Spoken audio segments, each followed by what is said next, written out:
শত সহস্র সৎসঙ্গ হচ্ছে সব জায়গায়। আমরা যেখানে থাকি, বাইরে, বাংলা, বিহার, উড়িষ্যা, সারা দেশে, এমনকি বাইরেও এই যে এত সৎসঙ্গ হয়, তার উদ্দেশ্য হচ্ছে আমরা ঠাকুরকে নিয়ে এই একটা মাস খুব আনন্দে মেতে থাকি। এক এক জায়গায় দিনের 3টে, 4টে, 5টা করে সৎসঙ্গ হয়, সারাদিন ধরে, সকালে হয়, দুপুরে হয়, এখানেও তেমন হয়। এই যে একটা মাস আমরা তাকে নিয়ে মেতে থাকলাম, বা তার আগের শ্রাবণ মাসটা মায়েরা একইভাবে ঠাকুরকে নিয়ে মেতে থাকেন। এটা আমাদের কেন থাকে? আমরা খুব আনন্দ পাই, আমরা তাকে নিয়ে চলতে আমাদের জীবনে আনন্দ হয়। কিন্তু কথাটা হচ্ছে, শ্রী শ্রী আচার্যদের আমাদের প্রতি মুহূর্তে স্মরণ করিয়ে দেন, এই 1 মাসের জন্য না, বা একটা বছরের জন্য না, বা একটা সপ্তাহের জন্য না,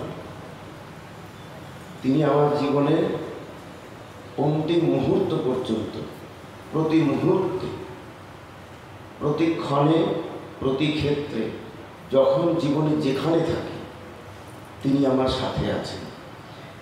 এইভাবে আমার চরিত্রে, আমার ব্যবহারে, আমার কথায়, চিন্তায়, চাহনিতে, কর্মে তাঁকে জীবন্ত করে রাখা, আমার সর্বসত্তা জুড়ে এই সাধনা। শ্রী শ্রী আচার্যদেরকে কখনো বলতে শুনি যে ঠাকুর আমার সঙ্গে সব সময় আছে, সব জায়গায় আছে। আমার শয়নগৃহে আছে, আমি যখন হাজার লোকের মধ্যে বসে থাকি তখনও তিনি আমার পাশে বসে আছেন। আবার আমি যখন একাকী থাকি, এমনকি বাথরুমে থাকি, তখনও তিনি আমার পাশে আছেন। এই অনুভূতির স্তরে তিনি বিচরণ করেন, তাই তিনি এইভাবে বলতে পারেন। আর তার এই বলাটা আমাদের দিগদর্শনে পড়ায়, আমাদের শেখায় যে আমারও এটা কিন্তু লক্ষ্য। আমি সৎসঙ্গে 1.5 ঘন্টা আসলাম, বা উৎসবে গেলাম এক জায়গায়, বিপুল প্রচুর লোকজন, বা যে কোনো তথাকথিত যে কোনো অনুষ্ঠান নিয়ে আমি তাকে নিয়ে মেতে রইলাম। আবার সেই অনুষ্ঠান থেকে যখন বাইরে গেলাম, আমি আরেকটা মানুষ হয়ে গেলাম, আমার সত্তাটা বদলে গেল। কিন্তু এটা তো কথা না। ঠাকুর তো আমার সর্বক্ষণে, প্রতি মুহূর্তে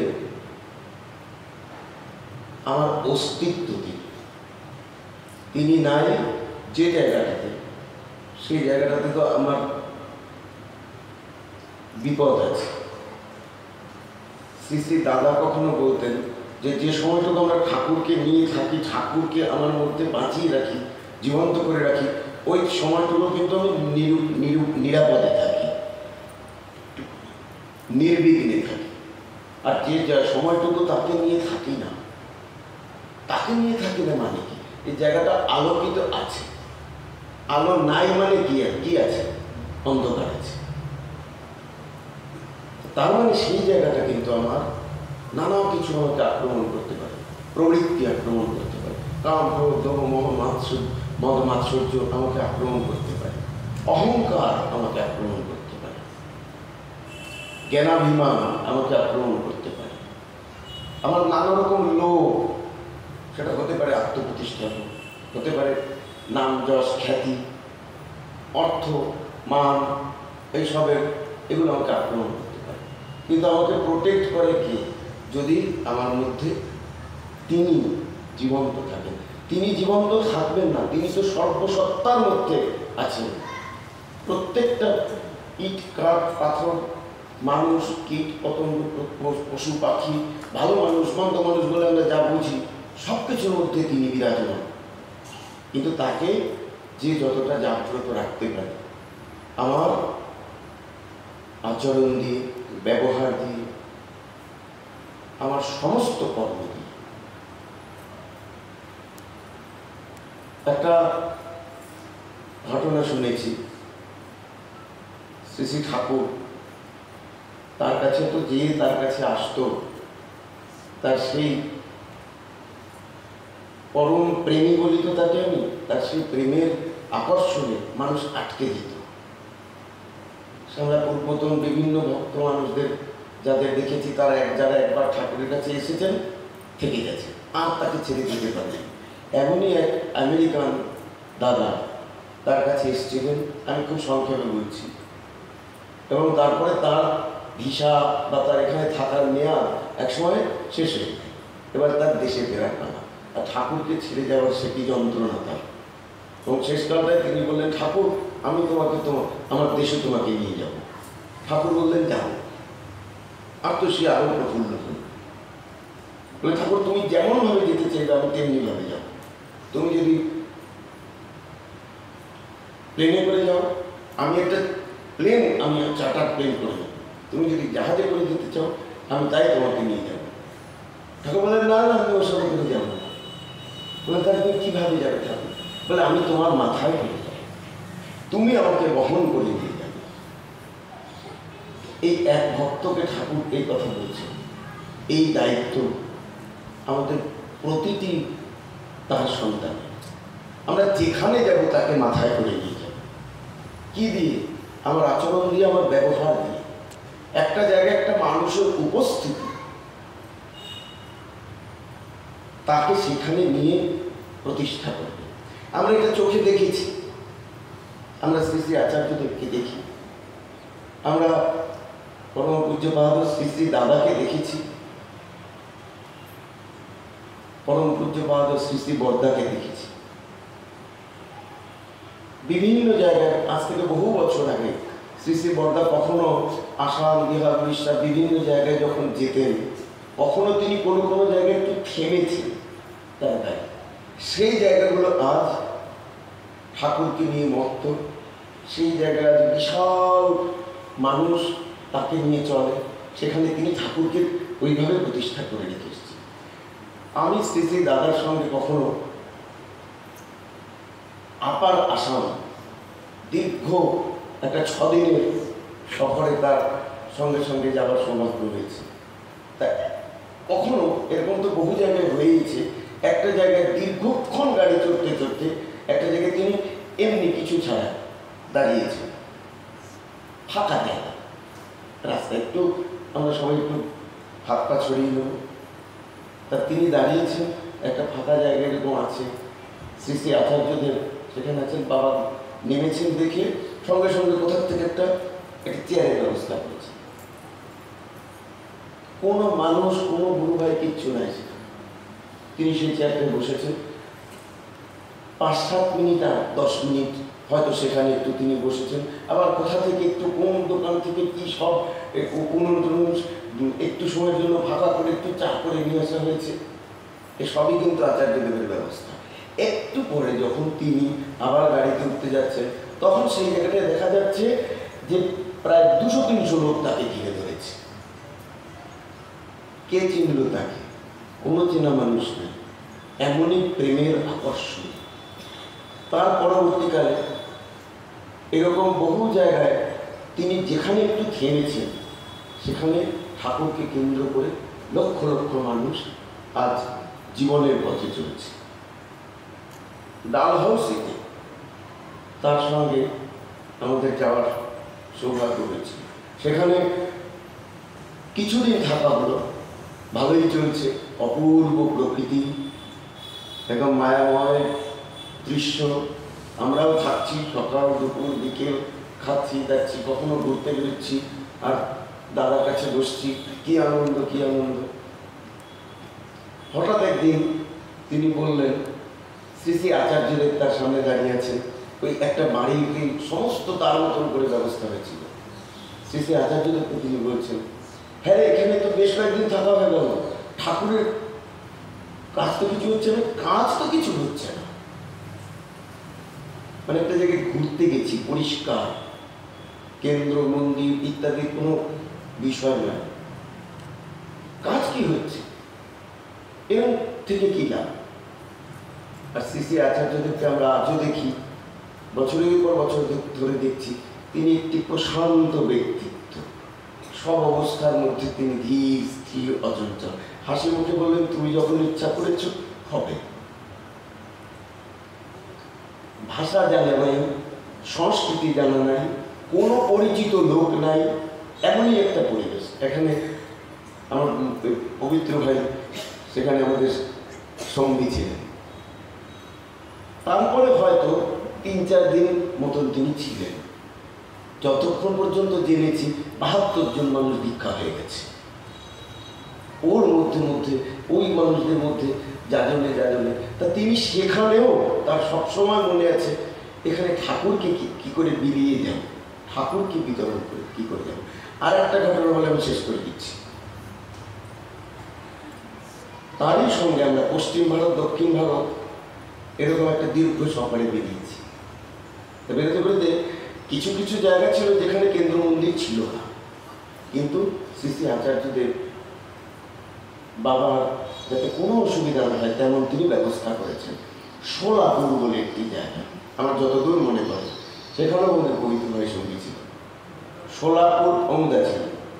সোলাপুর একটা জায়গায় শ্রী শ্রী দাদা সব রকম একটা ব্যবস্থা, একটা রাত্রি সেখানে বাস।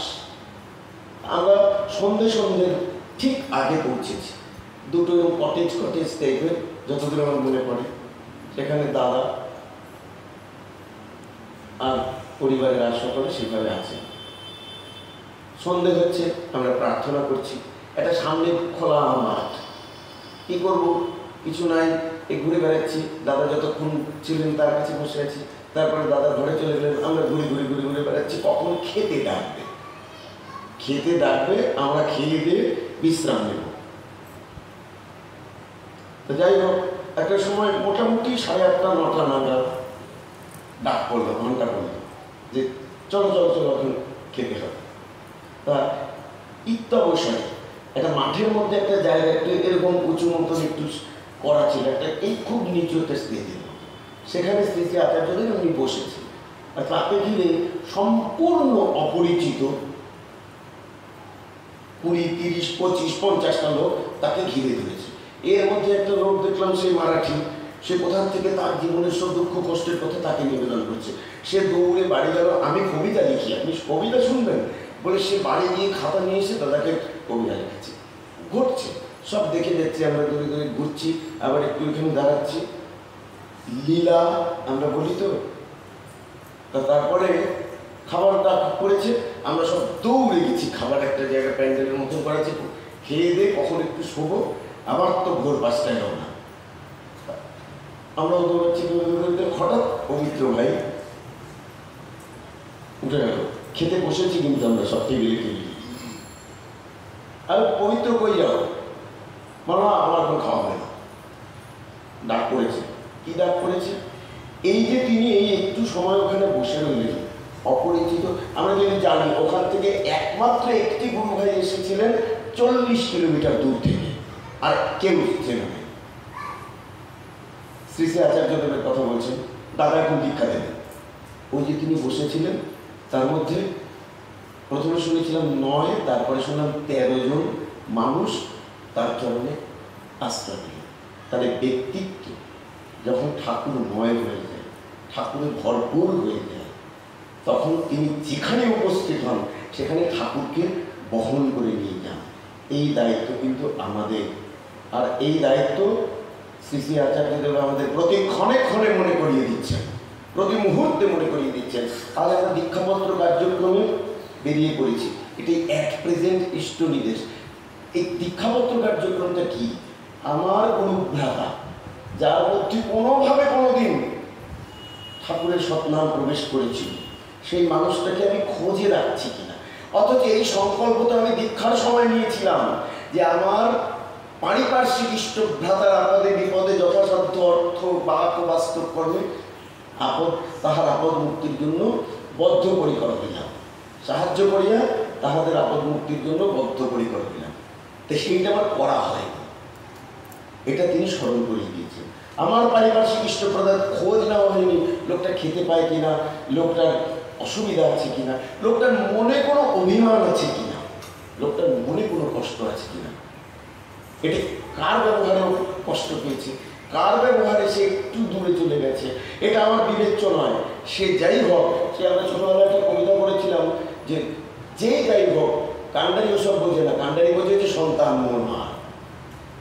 তা যে মানুষটাই হোক, তিনি আমার ঠাকুরের সন্তান, আমার ইষ্ট ভ্রাতা।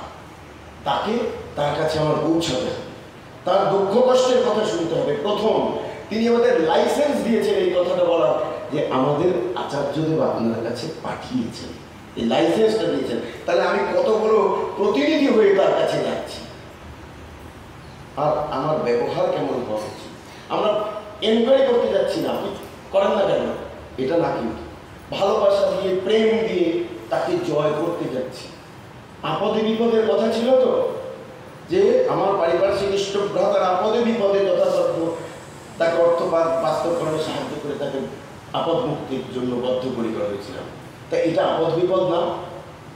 সে যদি অস্তিত্বের পথ থেকে সরে যায়, সে যে কারণেই হোক, তার মান অভিমান, তার রাগ, তার কষ্ট, তার দুঃখ, একটা মেসাকার গেছে সারা পৃথিবী জুড়ে এই যে 3-4 বছর, তাতে কত মানুষের জীবন বিপর্যস্ত হয়ে গেছে। তা আমার দায় তার কাছে যাওয়া, কারণ সে আমার ঠাকুরের সন্তান। এই দায়িত্বটি তিনি আমাদের কাছে দিয়েছে, আমরা তার দেওয়া দায়িত্ব, তার নির্দেশ পালন করে চলি। সঙ্গে যাজনটিও যেন আমরা ঢিলা না, এটা তিনি আমাদের বারবার বলেছেন। জয় গুরু।